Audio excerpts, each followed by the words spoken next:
जय जिजाऊ, जय शिवराय, जय भीम, जय संविधान। आज आपण गड आला पण सिंह गेला हे पाहणार आहोत। तर गड कसा आला आणि सिंह कसा गेला हे पाहूयात। हे वाक्य महाराष्ट्राच्या इतिहासातील अत्यंत भावनिक शौर्याचे आणि पराक्रमाचे प्रतीक आहे। छत्रपती शिवाजी महाराज आणि त्यांचे बालमित्र व निष्ठावंत सुभेदार तानाजी मालुसरे यांच्याशी हे वाक्य जोडलेले आहे। कोल्हाणा किल्ला 1665 मध्ये मित्रराजे जयसिंग यांच्यासोबत झालेल्या पुरंदरच्या तहानुसार शिवाजी महाराजांना कोंढाण्यासह 23 किल्ले मोगलांना द्यावे लागले होते। कोंढाणा हा पुण्याच्या अगदी जवळ असलेला अत्यंत मोक्याचा आणि अभेद्य किल्ला होता।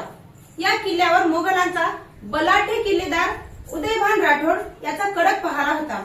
असे म्हटले जाते की जिजाऊ माँसाहेबांना कोंढाण्यावर फडकत असलेला मोगलांचा ध्वज अस्वस्थ करत होता। त्यांनी शिवरायांकडे हा किल्ला परत घेण्याची इच्छा व्यक्त केली। त्यानंतर असे पाहता येते, तानाजींचा निश्चय आणि कोंढाण्याची मोहीम।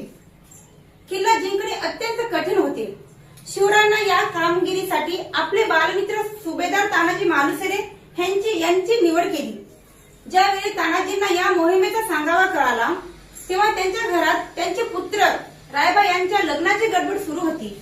लग्नाची पत्रिका देण्यासाठीच ते शिवरायांकडे गेले होते, परंतु स्वराज्यावर आलेले संकट पाहून तानाजींनी आपले कौटुंबिक कर्तव्य बाजूला ठेवले आणि अत्यंत प्रसिद्ध उद्गार काढले, आधी लगीन कोंढाण्याचं आणि मग रायबाचं असं म्हणले। त्यानंतर असे पाहता येते, फेब्रुवारी 1670 रात्रीची चढाई।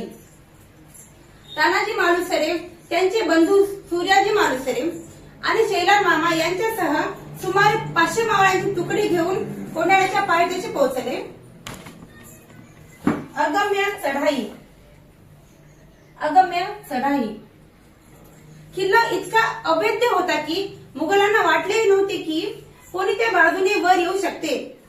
तानाजींनी यशवंती नावाच्या घोरपडीची मदतीने आणि दोरखंडाच्या सहाय्याने रात्रीच्या अंधारात अत्यंत कठीण असा द्रोणागिरी कड्यावरून मावळ्यांना गडावर चढवले।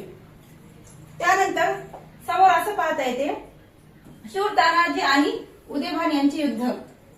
गडावर पोहोचताच मावळ्यांनी मुघल सैन्यावर अचानक हल्ला केला।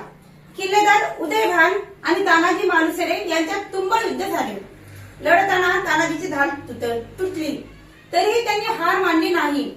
त्यांनी आपल्या हाताला कापड गुंडाळला आणि त्या हातावर उदयभानाचे वार झेलत लढाई सुरू ठेवली। या भीषण युद्धात दोघे गंभीर झाले आणि अखेर तानाजी मालुसरे यांना वीरमरण आले। त्यानंतर सूर्याजींचा पराक्रम। तानाजी पडल्याचे पाहून मावळ्यांचा धीर सुटू लागला आणि ते पळू लागले। त्यावेळी तानाजींचे भाऊ सूर्याजी मालुसरे यांनी गडाचे दोर कापून टाकले आणि मावळ्यांना धीर दिला। ते म्हणाले, अरे तुमचा बाप इथे रणांगणात मरून पडलाय आणि तुम्ही कुठे पळताय? मी गडाचे दोर कापले आहेत। आता एकतर कड्यावरून उड्या मारून मरा, नाहीतर शत्रूंवर तुटून पडा। या शब्दांनी मावळ्यांमध्ये पुन्हा शौर्य संचारले आणि त्यांनी प्रचंड पराक्रम गाजवून कोंढाणा किल्ला काबीज केला। यानंतर असं पाहता येते, गड आला पण सिंह गेला। किल्ला जिंकल्यानंतर गडावर दारुगोळा पेटवून शिवरायांना किल्ला जिंकला असा संदेश देण्यात आला। राजगड किल्ल्यावरून शिवरायांनी तो संदेश पाहिला, परंतु जेव्हा तानाजींच्या वीरमरणाची बातमी शिवरायांपर्यंत पोहोचली तेव्हा ते प्रचंड दुःखी झाले। त्यांच्या डोळ्यातून अश्रू वाहू लागले। अत्यंत जड अंतकरणाने महाराज म्हणाले, गड आला पण माझा सिंह गेला असे म्हणाले।